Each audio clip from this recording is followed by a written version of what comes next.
Salut tout le monde, j'espère que vous allez de mieux en mieux et pour vous montrer une fois de plus que tout est possible, nous allons maintenant découvrir dans cette troisième vidéo quelques astuces quotidiennes ainsi que quelques conseils de notre spécialiste. Au niveau de tes rituels quotidiens, hebdomadaires, peut-être mensuels, qu'est-ce que... Alors c'est intéressant parce que moi j'étais une grande fan de routine, tu sais, Miracle Morning, routine, machin, et puis je suis un peu du genre, les choses où je les fais bien ou je les fais pas, tu vois. Donc du coup, ouais, j'étais un peu perfectionniste. Ça me parle aussi. Voilà. Donc j'étais en mode, je fais ma méditation, je fais mon training énergétique, parce que je fais tout un training d'ancrage, de chakra, de Merkaba, si ça te parle, bon, voilà. Donc tout ça, puis ensuite mon yoga, bon bref, donc au final je commence à bosser l'été 9h30. C'est notre plaque qui sonne, donc désolé, on va faire un cut. Mais non, on est dans la vraie vie. Ouais, dans le podcast, vous l'entendez aussi, c'est ma plaque qui sonne de manière, voilà, qui veut s'exprimer. Et en gros, quand j'ai commencé IJ, autant te dire que je bossais comme une acharnée, parce que j'avais aussi des consultations à côté et autres, et cette routine ne me convenait plus du tout. Et en fait, ce qui marchait le mieux pour moi, c'était de démarrer le matin. Je fais toujours une visualisation quand même, c'est-à-dire que ça c'est un truc que j'ai gardé. Je me suis enregistrée avec des musiques que j'adore, qui me mettent une émotion très forte. Pas en joie forcément, il y a de la joie, mais c'est vraiment des musiques qui me chamboulent, tu vois, qui me mettent dans une émotion forte en fait. Et je me suis enregistrée avec des phrases, que ce soit aussi bien d'un point de vue un peu training énergétique, mais aussi, tu sais, j'ai un vision board où je me mets toutes mes petites phrases et je les récite, et ce qui fait que tous les matins, peu importe le lieu où je suis, peu importe ce que j'ai à faire, je mets ça dans les oreilles et tout de suite ça me met dans l'ambiance. C'est-à-dire que je m'entends avec ces phrases, je les dis à voix haute, j'ai ma petite musique, et ça c'est un truc que j'ai gardé parce que ça prend 10 minutes. Et bam, ça m'aligne et ça me donne la niaque pour la journée, tu vois. Donc ça c'est un truc que j'ai gardé. Maintenant, on va dire que depuis février, j'avais un peu abandonné ces routines à cause de la quantité de travail pas possible que j'avais. Et là, on va dire que dernièrement, j'ai repris, et ce qui marche bien pour moi, c'est cette visualisation qui a bien resté. Le fait de m'ancrer tous les matins, donc visualisation des racines et de mes chakras aussi alignés, course à pied, donc je vais courir, là j'ai une petite forêt derrière, donc il y a beaucoup de montées, donc je fais beaucoup de marches en montée parce que ça monte très raide et puis sinon je cours. Combien de temps? Ça dépend.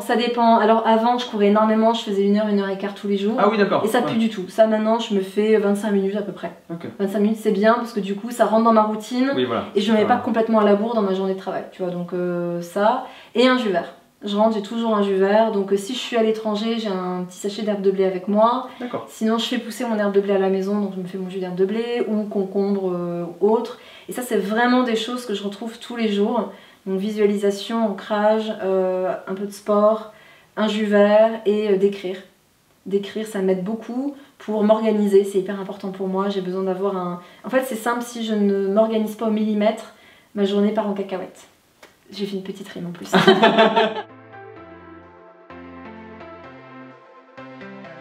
Donc voilà, j'ai besoin d'écrire, de m'organiser, de dire ok j'ai 1 heure pour faire ça, etc. etc. Donc j'ai toujours un carnet avec moi. Voilà, ça fait partie des routines. Et du coup, j'en ai rien d'autre, merci. Génial. Voilà. Super, parce que c'est vrai que j'en avais discuté avec Gilles Lartigot, que j'ai interviewé aussi sur la chaîne, qui lui, on parlait de méditation, et il me disait non mais moi Léo, ma méditation c'est mon sport. Oui, en fait, d'être sous une barre, il pousse. Quand on a interviewé d'autres personnes aussi, la méditation c'était la lecture. Toi peut-être que ton côté aussi... Alors je lis énormément. Voilà, non, je lis énormément. Je pense que mon plus gros budget c'est l'alimentation et les livres. Mais vraiment, mon comptable hallucine, ils me disent pas possible. Si, je lis énormément. Donc il y a de ça. Après, méditer, avant je méditais le matin, maintenant je médite plus le soir. Parce qu'en fait ça me permet de faire... En fait si tu veux, ma visualisation du matin c'est un peu une méditation. Sorte de méditation, et elle me charge en fait en énergie, elle me réaligne sur ma mission. Et du coup j'ai la niaque, je sais pourquoi je fais les choses, et même les jours où t'es un peu amorphe, après t'as le feu en fait, tu vois. Alors que si je médite, je suis pas dans cette énergie là. Par contre le soir, pour décrocher, pour m'apaiser, pour me recentrer, pour faire le vide, là oui. Donc je le fais pas tout le temps clairement, mais je le fais. C'est plus une méditation nettoyage, alors du coup. Ouais, alors des fois c'est méditation nettoyage, mais des fois ça va être méditation connexion à l'âme, des fois ça va être méditation Merkaba, des fois ça va être des méditations de scan. Vu que j'ai appris au fur et à mesure différentes techniques en fonction de mon ressenti, c'est ça en fait, c'est qu'en fait c'est comme les routines matinales. Avant c'était ok, il faut faire ça, alors que maintenant j'ai testé plein de trucs. Donc je pioche avec ce que je ressens. Eh oui. Au moment là, je sens que j'ai besoin de ça et je fais ça. Bah, voilà. Tu l'as dit, il faut, non, il faut pas, il faut s'écouter. C'est ça, c'est plus mon corps qui me dit là t'as besoin de ci, là t'as besoin de ça, et je sais ce dont j'ai besoin le jour J en fait. Donc du coup ça change. Si tu avais à donner 3 conseils à nos jeunes d'aujourd'hui, qu'est-ce que ça serait? Conseil santé, on est d'accord? Vraiment axé... Sur les 3, tu peux en donner peut-être un moins santé. Mais qui te tient à cœur, tu vois. Ouais, il y a vraiment quelque chose que je dis tout le temps, c'est agissez en prévention. Agissez en prévention parce que moi j'ai vu trop de gens en cabinet avoir peur, à en pleurer, se ruiner aussi, à se faire thérapeute pour récupérer leur santé. Et je pense que si aujourd'hui, parce que pour moi mes cabinets c'était un peu la consécration, tu vois, c'est ça y est, t'as ton cabinet, t'as Genève, t'as Lausanne, machin, ça marchait bien et autres, et en fait j'ai fait le choix d'arrêter ça, de me concentrer sur la prévention santé, parce que je me suis dit c'est presque trop tard d'agir quand le mal il est bien installé, parce qu'il faut bien comprendre qu'une pathologie, surtout une pathologie chronique, elle n'arrive pas comme ça du jour au lendemain, ça fait au moins des années et des années et des années qu'elle s'installe, donc pour récupérer c'est beaucoup plus long. Je dis pas que c'est impossible, loin de là, mais c'est beaucoup plus long, beaucoup plus onéreux aussi. Donc moi c'est vraiment prenez soin de votre santé, quoi. Prenez soin de votre santé, prenez les bonnes habitudes dès maintenant, parce qu'en fait on se rend compte que bah, c'est pas compliqué. Franchement, bien manger, la nutrition santé, de changer ses habitudes, c'est vraiment pas compliqué, et ça nous permet vraiment de nous maintenir en santé. Je dis pas que ça fait tout, hein, on est d'accord, mais c'est une grande partie, ouais. Et en fait on s'empoisonne avec l'alimentation aujourd'hui. Donc oui, quand on est jeune, c'est normal de se faire des fast-food, c'est normal. Et même moi, je veux dire, alors les fast-food non, parce que pour le coup vraiment pas. Mais voilà, je vais manger des pizzas, des raclettes, je bois des bières de temps en temps, mais encore une fois, c'est toujours la règle. J'ai pas le droit, si. C'est ça. Et en fait, les gens ont souvent peur de la nutrition, des diététiciens, des naturopathes, parce qu'ils disent oh là là, je vais être à la diète, je vais bouffer des graines. Bah non, en fait, on peut tout manger, mais c'est vraiment cette fameuse règle des 80-20. Où on va vraiment essayer de faire bien 80% du temps pour optimiser sa santé et faire que si 20% du temps on se lâche sur des trucs qui nous font kiffer parce qu'on sort avec les copains et autres, bah, le corps il les gère parfaitement bien, parce qu'on en prend soin le reste du temps, quoi, tu vois. Donc il y a vraiment ce truc là. Deuxième conseil,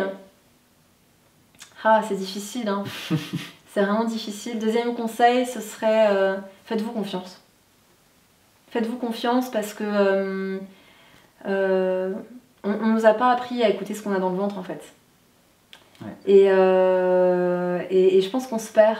On se perd à vouloir faire ce qu'on nous dit de faire. Alors, il y a une balance, bien sûr, parce que si tu veux, voilà, c'est ça, c'est que moi, j'aurais aimé peut-être écouter un petit peu plus et m'écouter un peu plus, moi. Donc, ce serait peut-être les deux conseils, tu vois, c'est-à-dire être un peu moins tête brûlée et être un peu moins c'est moi qui sais, non, avoir cette ouverture-là, mais après, c'est difficile, c'est plus l'expérience qui fait ça, hein. Mais vraiment, de toujours garder une oreille attentive, c'est-à-dire choisissez vos références. Si vous faites confiance à votre père ou à tel enseignant, posez-lui des questions.